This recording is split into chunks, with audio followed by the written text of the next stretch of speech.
哎，在这坐好了啊，一样跟大家打招呼。来 ，Hello， 大家好，我是天津全哥。大家好啊，又跟大伙儿见面了啊。上期呢，咱录了一个天津的清真菜，评论区好多老铁啊给我留言，就想让我细说说这个清真菜里的各种菜品。今天呢，咱就跟大伙儿聊聊，我跟诺诺一块儿跟大伙儿说说。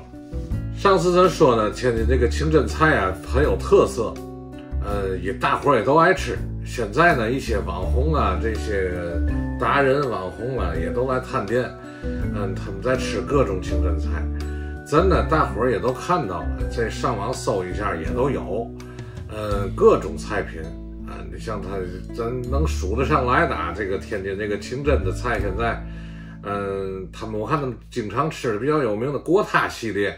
什么锅塌里脊啊，锅塌虾仁啊，锅塌海鲜的，锅塌这个，还有肚系列的，确实天津这个肚的技法是比较独特的，肚面筋、肚羊脑啊，肚羊眼、肚牛眼这些好多肚的菜。再有呢，像八珍豆腐啊，像盐爆啊，像老包三呐，那个牛窝骨啊，这些个吧。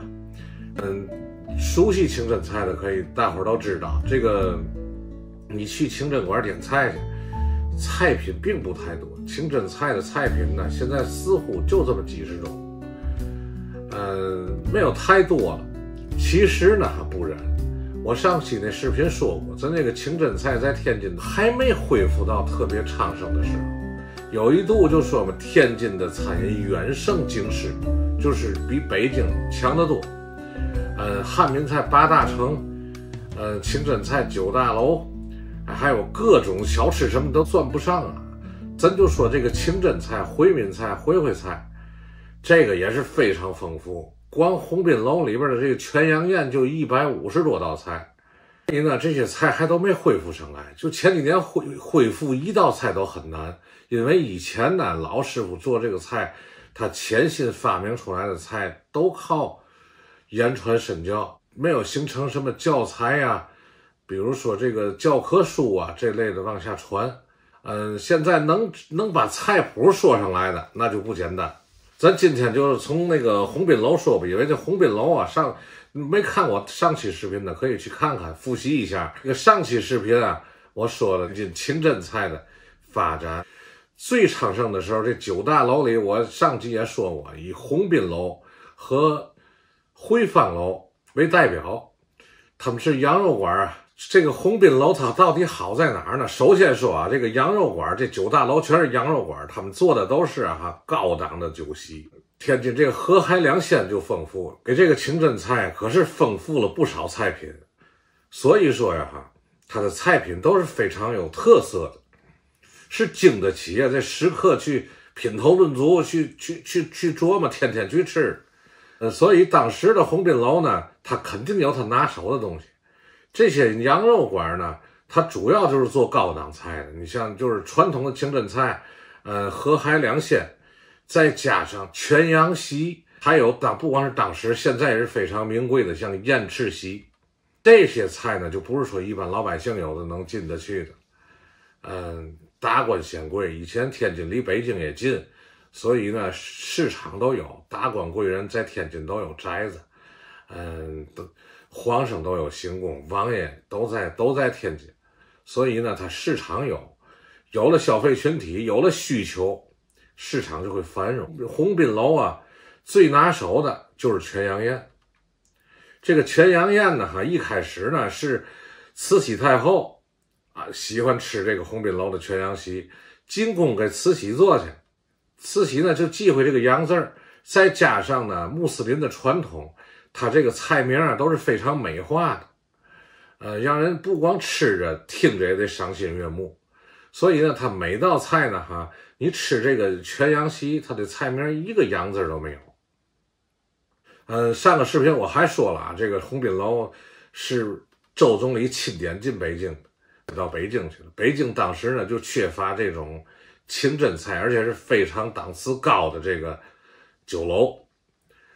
这个鸿宾楼迁到北京是不负众望，他到了北京也是京城数一数二。接待了那叫不少的社会名流、领导人，世界各地的政要。你数数中国这些10大元帅也好，领导人也好，各民族的领袖也好，这个当时各个国家的领导人也好，基本上都去过鸿宾楼。鸿宾楼呢，也是带着镇店之宝进的北京。我前面也说了，那个金字招牌，对吧？余则九写的这块匾里边还有3个谜，这个咱后来慢慢来说。它是那个，还有一个就是那个象牙筷子，慈禧送的。再有一个就是黄唇鱼那个鱼肚，上次咱就是提了一次。这个黄唇鱼啊，咱这次跟大伙儿介绍一下。这个黄唇鱼啊，是咱唯一中国有的一种鱼。这个鱼种现在据说10年都没怎么见了，以前是产量非常多的，产量也不低。后来呢，就是因为这个就各地建水坝吧，再加上这个污染，这个鱼种就非常少。现在呢是国家2级保护动物。你现在吃这个鱼可不行，吃这个鱼可容易坐牢，也吃不着。这个黄唇鱼啊，它据说呀营养非常丰富，鱼肉很一般。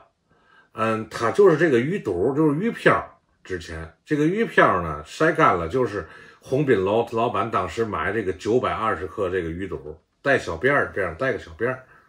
不是英国首相希斯来了，把那小辫儿给拉下来，给他做了一个双色鱼肚，那就大受欢迎。这个鱼油啊，就是鱼膘，这个营养成分非常丰富，又治胃病，还止血，还补充肝肾功能。一般妇女那个产后血崩啊、大出血，这个都用它。可想而知这个鱼肚有多珍贵。实际上，就这个黄唇鱼的，它被列为全世界9种最贵的食物之一。它的鱼肉我没记错的话，1磅应该是700多美金，5000多块钱，差不多1斤多点吧，1磅，对吧？就说它的珍贵程度。在以前，我这个鸿宾楼我有什么，汇芳楼有什么，宴宾楼有什么，对吧？我去这儿，我吃，为什么去这儿？我吃它什么东西去的？不是说现在到哪儿点的菜都一样，对吧？这个鸿宾楼做的这个全羊宴，最开始的这个全羊宴呢是72道菜，后来发展到128道菜，最后呢，有人说是150多道菜。其实这个都不重要，就是他现在好多的做法、烹饪技法和你知道这个羊身上哪个部位能出来多少菜的人都已经很少很少了。他是用这个整个这个上好的山羊从头到尾各个部位烹饪的这个全羊宴，叫吃羊不见羊，食羊不绝羊。吃羊不见羊就是这个他的菜名里没有羊，因为慈禧忌讳这羊字嘛。食羊不绝羊呢，就是说的技法，你吃这个羊没有羊肉的膻味儿。这个呢是很难做到。你说你去了山，这羊肉味儿也没了，不行。所以说呢，又既去了山，又不能啊，就是把这个羊的鲜味去了。这个就是体现它烹饪的技法。这一只羊的各个部位因材施宜，150多道菜，你从羊身上数150个地方，你都不一定数得出来吧。你像这个望风坡、龙门角、焦溜脆、灯笼骨、鞭打绣球、夜明珠、盐爆散蛋、趴海洋等等等等。鸿宾楼啊它自1853年就成立，你算算到现在多长时间？这么长时间积淀下来的老字号，它是从菜品到人文到文化到饮食，到它的服务，我觉得都有大伙深思和借鉴的东西。鸿宾楼还有一道拿手菜叫趴海洋，它用的是这个羊身上的8样东西和这个金钩鱼翅搁到一块儿，这本身这个想象力就已经很丰富。这个趴海洋这羊8样是什么呢？它是羊脊髓、羊蹄筋、羊脑、羊肚、葫芦也是胃里肚这里边的一部分，葫芦。散蛋咱刚才说了，羊舌、羊肚等等吧，这羊8样，然后把它烹制以后，跟这个金钩鱼翅烹制。觉得咱现在的这个清真菜咱大伙吃也挺好。天津菜就这样，非常普通的食材，它也能给你做的非常精细，非常可口，回味无穷。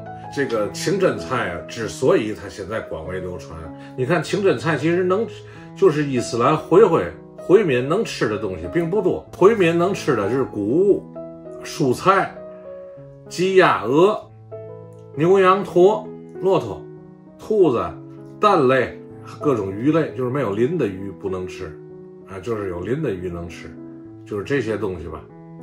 它本身呢，它的有局限性，但是它跟天津这个一结合就不一样。天津为什么这饮食文化独特？河海两鲜加进去以后，这个菜品广泛多。还有一个呢，就技法全面。还有一个就是这个毒是天津特有的，有的是就独特的毒面筋，有的说是毒是草字头一个足字头一个马这个毒，还有人说是孤独的独，说是这咕嘟出的谐音那个毒。甭管是哪个吧，这个技法呢是融合了这个烤啊、炖啊这个技法，出了这么一个新鲜的这个读法，出了不少菜品。还有呢，它就是这个口味比较多变，以咸鲜清淡为主，讲究软而不绵，嫩而不生，烂而不塌，脆而不梗，酥而不散。清真菜馆真正的好的清真菜馆是严格遵守教规，是不能搁料酒的，而且酱油用的也少，用糖色去挂色儿。这个基本就是这个清真菜的特点。大伙儿呢，如果再来天津，或者是我一直说吃清真菜就得来天津，因为天津它有基础，你不用去非常大的馆子，就是一般的中小型的馆，有的倒有特色，你可以去品品，看看我说的对不对。也欢迎大家呢常来天津捧场。有了大伙儿的这个众多的食客，才有这个美食市场，这是一个良性循环。咱呢也希望天津菜呢借着发扬光大，能够发扬到它最昌盛的时候。谢谢大家，今天就到这儿吧。累喽，跟大伙儿再见，拜拜。